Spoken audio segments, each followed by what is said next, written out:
Hi everyone.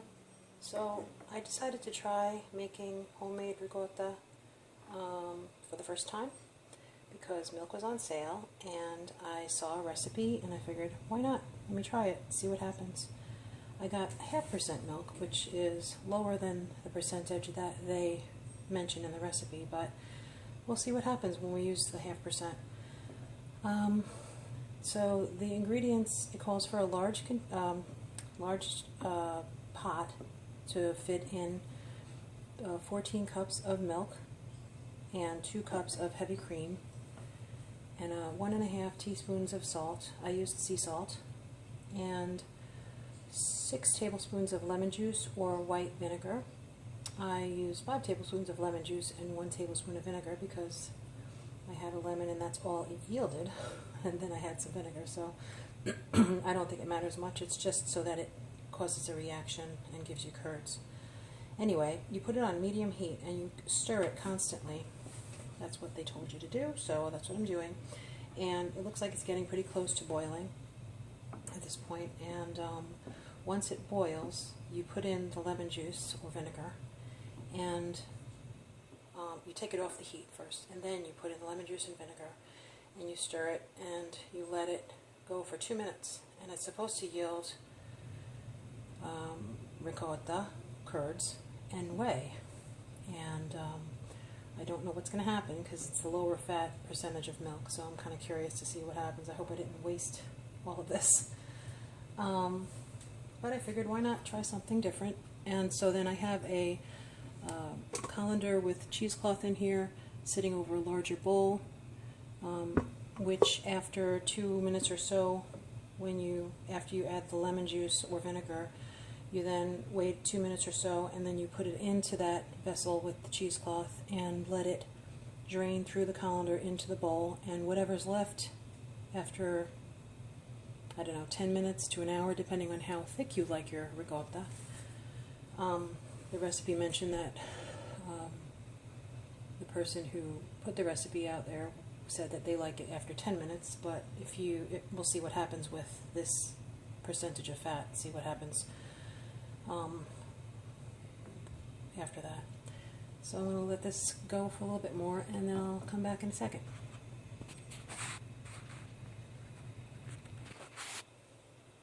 Okay, so it looks like it's getting pretty close. I have it on medium heat and it's starting to do its thing here. The reason I thought about ricotta was because I said, well, we picked blueberries this week and I have a bunch of blueberries, and I know that goes well with ricotta. So as you notice, I'm saying ricotta and ricotta, depending on how you say it. I'm from New York originally, and that's how we say it. We say ricotta. Here, everybody says ricotta. So tomato, but it's looking like it's getting ready to go. It's boiling now at this point. I would say it's not a rolling boil, but you know what they say about watch pots, right? That's what's happening here. Come on. This is about now 15 minutes I'm going.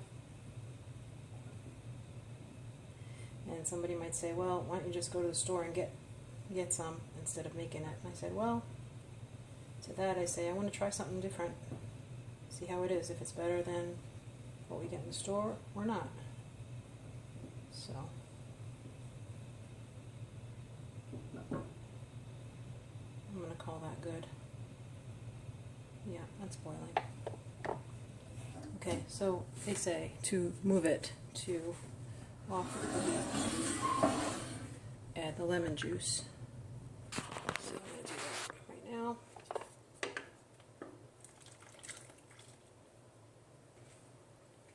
See what happens.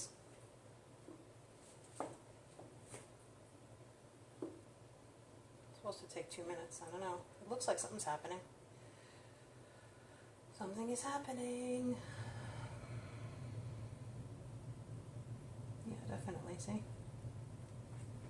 There's going to be a whole lot of whey left after this. I know that for sure. I don't know what I'm going to do with it.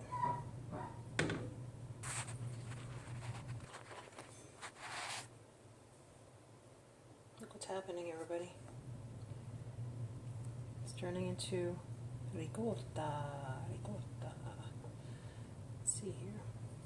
I never did this before, so this is kind of interesting. I'm not sure how much it's going to yield either because of the percentage of fat. Somebody in one of the recipes I read talked about how the lower percentage of fat yields a lower amount of cheese, so we'll see what happens with that. I don't know how they do the low fat or part skim ricotta in the store when you buy it. Maybe they do it with the low fat cheese, the low fat milk, like I did. Maybe that's what I'm going to get, part skim. We'll see. It's about going on almost 2 minutes. On pause a second. Okay, here goes nothing. I'm going to try and do this without pouring boiling hot whey all over myself in my kitchen. I have I'm going to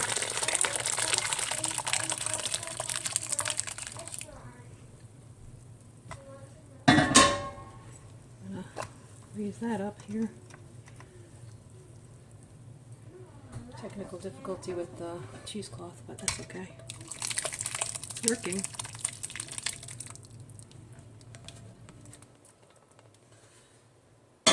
Worked. Jump pause for a second. Okay, so I brought it over to the sink because I was worried that it was going to spill everywhere. And I kept hearing my sister's voice saying, "Why don't you do that over the sink?" So that's what I'm doing. And there's all the whey, which is a lot of whey. A lot of whey. And this is the ricotta. Ricotta. So I'm going to let it sit, and I'll come back after it's sat for a while and give you the rest of the video. Okay, so here we are. I waited about 8 minutes. I didn't wait the full 10 minutes because it looked to me like it was not as soft as it usually is, which I think I can remedy by just putting some more whey back in. And I'm going to weigh it just because I'm curious to see how much we got out of this. Because out of almost a gallon of milk, just shy of 2 cups shy of a gallon, plus 2 cups of heavy cream, this is what we got. So you just see here, it's not exact, but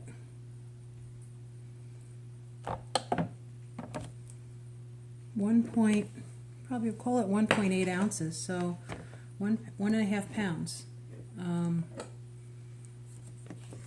Which isn't too bad. I thought it was going to be less than a pound, so I'm going to add back some of the whey because of the texture. I want it to be softer, and all you're doing when you're straining it is just straining out the whey to make it harder. You can make it even more spreadable and harder the longer you let it sit and drain.